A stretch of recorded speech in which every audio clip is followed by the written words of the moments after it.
Assembly Chamber. Sound.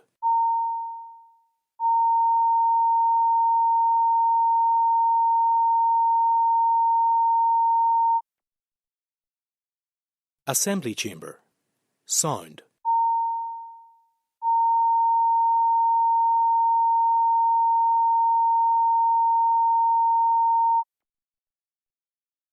Assembly Chamber. Sound.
Members, please take your seats.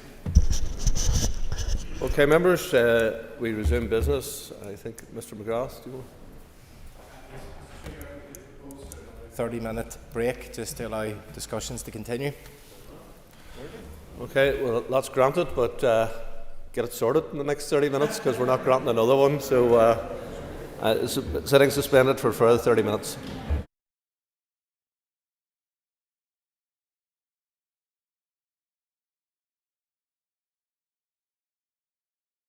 Assembly Chamber. Sound.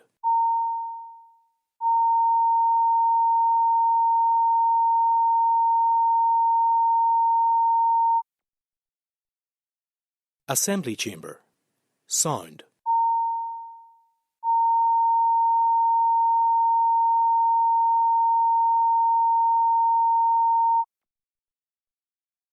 Assembly Chamber. Sound.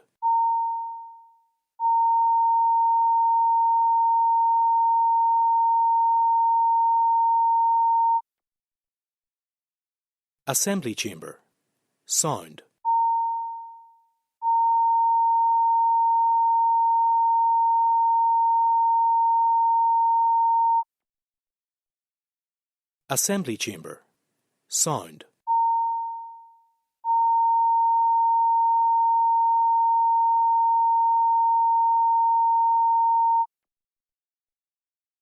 Assembly Chamber. Sound.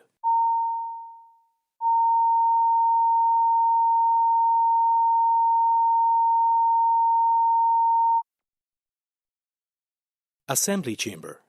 Sound.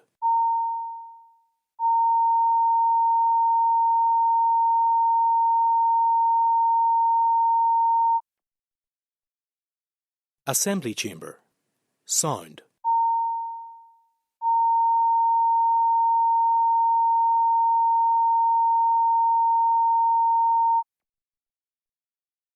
Assembly Chamber. Sound.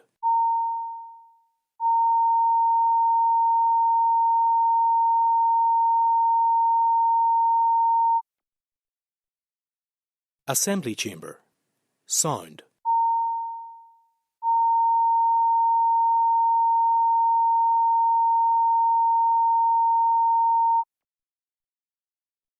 Assembly Chamber. Sound.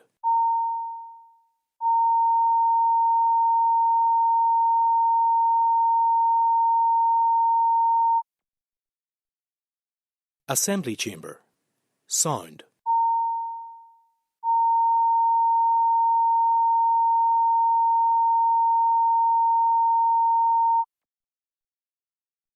Assembly Chamber.